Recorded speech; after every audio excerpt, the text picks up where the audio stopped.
Hello everyone, peace of Christ to all. This video is just to answer someone. He sent me this video saying, can you refute them?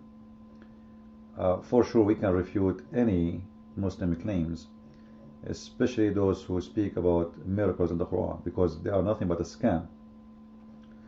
However, if you want more details of refutation of everything they have almost, you can get my book, which is called Quran and Science in Depth, in Amazon, and this is Kindle version, which is not even expensive. You do not need a Kindle tablet to be able to read it. All what you need is just to download Kindle software, which is for free. And then you can read the book in your computer. However, if you are interested to have the book as a paperback, simply just search for Quran and Science in Depth in Amazon, and you will find the paperback one. This is the one. This is here we go.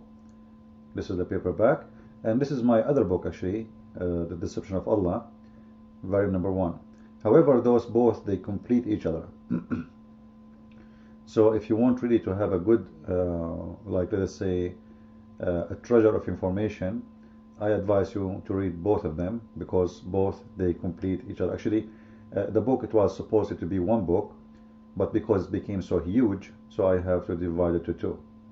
Otherwise, the plan it was not to make two books, it was to be one, which will give you everything you want. However, you can order the paperback, or you can get the Kindle. The good thing about getting those books is simply because they give you a very clear understanding with the proofs and reference about how to refute Muslims first, and number two, to understand how Muslims, they try to lie to you. If you click at the book, you will see the index, and then you will know what I'm talking about. In the beginning, I am finishing the topics which exist in volume number 1, and then we go to science, and you see, as you see here, I'm explaining and refuting, and actually it's not only refuting, I am destroying and showing that what Muslims claim to be a science is nothing but a scam, and it's an error in the Quran. Not only it's false, you know. So I advise you to get the book. It's full of information. I am a person who don't give opinion, but I give proofs. Right? Like, I don't make speeches. And this is what I will do today in this video regarding the claim the Muslims, they have in the video we saw or sent by this friend to talk about. So let us go there and see this video. So this video simply claims that the Quran speak about the lowest point of the earth. So how the Quran knows such a thing? That will be something astonishing. So let us see what this video is saying, and then we will talk about it.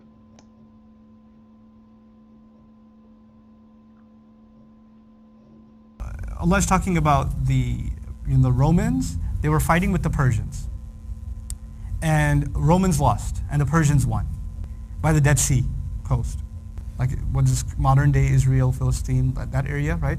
So they defeated the Romans. The Romans lost, and the Persians won by the coast, okay, by the Dead Sea coast. And the Quran says Rome was dominated in the lowest earth. Like literally says the lowest earth, which is strange language. It doesn't say lower earth, because it's like lower elevation. It's kind of like a dip in the ground, the valley, you could almost say. But it didn't say low earth. It said the lowest of the entire earth, lowest earth. And I was, just looking up the geology of it, because I'm not a geologist. The lowest point on the earth is that coast, geologically speaking. Huh? That's yeah. That literally the coast. Underwater, the lowest point on the earth is somewhere in the Gulf of Mexico. Above water, the lowest point on the earth is exactly the coast where the Romans lost, like geologically. And the Quran says Rome was defeated in the lowest earth. I'm just starting to think there's something going on with this book. There's things being said that people didn't even ask about when it was first coming down. They didn't even ask about. I wonder what that means. And now we know. Now, if we analyze what this person says, we will find in his claim nothing but a lie, and it's very easy to prove it. You do not even need an effort to prove the lie. Starting from the meaning of the word adna. If you listen to him, he translates the word adna as the lowest. Listen carefully. By the Dead Sea coast, like what is modern day Israel, Philistine, that area, right? So they defeated the Romans. The Romans lost and the Persians won by the coast. Okay, by the Dead Sea coast. This is the first lie. The war between the Roman and the Persian was not by the Dead Sea. You can go right now. You can search for Hercules. He was the leader of the Roman at that time. And the Persian wars, which happened between 600 and 629. And you will see that none of them was really in the Dead Sea. So this is the first lie he came with. And the Quran speaks about the defeat of the Roman. That was when they lost Jerusalem. When they lost Jerusalem. And this have nothing to do with the Dead Sea, and not even close. And the Jerusalem is a very high point and level of in the ground, and the whole claim is a hoax. However, I'm going to show you in a very easy method without going to study which attack was, when was the attack. Like we can go here and you will see all the attacks happen, and you will see that the Persian, they conquer in 614 Jerusalem, and this is the biggest conquer, all right, and took Hercules many years after that, so he can take it back. That is the biggest conquer, and there's no Dead Sea, which is nothing but a lie this guy he came with. I advise you to go and read all this era, and it's full of information. For sure you can learn from it, and there's many international academic libraries. They have the source of it. You do not need to go by this website, and you will see that everything he said is nothing but a lie.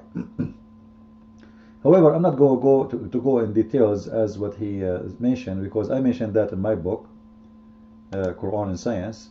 I have the details about it, like in deep details. Here, just to make the video short, let us expose the lie in a very easy way. If we go to the Quran, this is the verse he mentioned. Chapter 30, verse number 3. As we saw in the video, he said that the word adna, this is the word adna, you see it with me on the screen. He translated the word adna as the lowest. Let us hear it again. And the Quran says Rome was dominated in the lowest earth. Did you hear it? The Quran says that the Roman, they were defeated in the lowest earth. And as you see, this is his translation, not mine. Now, where he get this from? Only Allah knows, brother. Or only maybe Zakir Naik know.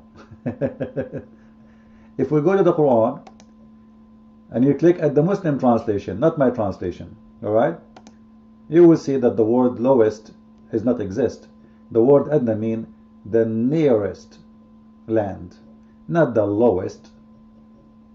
Not the lowest. The word adna means someone is a closer or near.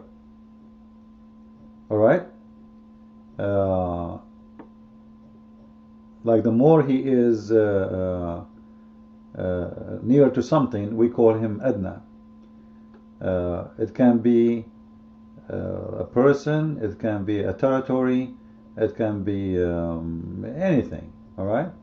Now, to prove my point, not only from here, because if this was the meaning here, it was the lowest, how come not even one Islamic translation translate the word lowest, but they say either closer or nearest or something like this? You can go and check all the translation, starting from Yusuf Ali. Close by. You see what the word adna mean? Close by, nearest. All right. So all the translation, they are coming with the same translation. So why this Abdul? He have a unique translation. Simply, in order to fabricate a miracle, we have to scam you. We have to lie to you. And that is exactly Islamic method of deception. This is why I called my first book, The Deception of Allah. And I advise you to read it because I exposed them big deal. So it's obvious, I do not need really to give it an effort, that this is nothing but a scam. Don't ever trust a Muslim. If we go, like, just to show you, I'm not making things up too, like not only the Muslim translation agree with me. If we go and search the Quran interpretation, because from the interpretation we can find even better meaning or explanation. Here the interpretation made by Jalalain, one of the biggest scholars of Islam. The word adna, this is the word adna, is translated, or in the interpretation is coming as the nearer. You see it? The nearer part of the land. So how for this His Majesty, this guy, this Abdul, this scammer, all right, how it became lowest, only Allah knows. All right. So simply, this is nothing but a fabrication. They know that you do not know Arabic, so they say to themselves, first, the Muslims, they will never question a Muslim lying about Islam as long he is, let us say, promoting Islam. So this guy, he know that even if he lie, none of the Muslims really will stand up against him and say to him, shut up, you are a liar, you are funny, you are stupid. Because simply, he is promoting Islam. As long as you are promoting Islam, that is okay in Islam. Lying is okay in Islam, and we showed you many videos before speaking about it. So the word adna, as you see here, have nothing to do with what he's saying. It is just a word mean the nearest piece of land which is close to us. All right. Now somebody will say to us, why he call it the near land if it's far? Actually, it's not far, as you think. Right now, even Saudi Arabia, one of the battles happened between the Persian and the Roman. It was in Tabuk, and Tabuk already is part of Saudi Arabia today. So this was not really a far away place. However, this is how the Quran called it, and as you see, this is how the translation coming from, or coming as. Now, if we change even Jalalain, just to show you, it's not only this and that, and those are scholars. We will go to Ibn Abbas, the cousin of the Prophet. All right, let us see what Ibn Abbas says. You see, it's the same. Ibn Abbas is not someone anyone can say he is stupid. He is the only one named by Muhammad, prayed by Muhammad to be a scholar, the only one in the Islamic history. What Ibn Abbas is saying? This is the nearest land. So the word adna have nothing to do with his translation. It's nothing but a fabrication, and Muslims and Islam is nothing but a scam. Now in here, if you read my book, you will see how many mistakes I found in this verse regarding the date, the defeat, the winning. First of all, the verse itself is very funny. Why? The Roman and the Persian, they have hundreds and thousands of war together. Like, can be small battles or can be big ones. But is it a secret to know that today you lose, tomorrow you win, tomorrow you win, tomorrow you might lose? It's a war. So what a big deal when you say today they are defeated, tomorrow they will win? Nothing. There's nothing there. However, the mistake in there is in the verse after, where he says في بضع سنين. في بضع سنين. If you go to verse, the next verse after this verse, it says في بضع سنين, as we said. بضع سنين in Arabic, it has to do, or have to do, with the years between 3 to 9, like 2, 3, 9, and as a maximum, which means it cannot be 10. So if this is a prophecy, the prophecy is wrong. Why? Because when he used the word bada, that make it maximum of 9 years. 3, 4, 5, 6, 7, 8, 9, that's it, maximum. If it's 10, it's false. If we go and read the history, we will see the following. That they lost Jerusalem in the year 614.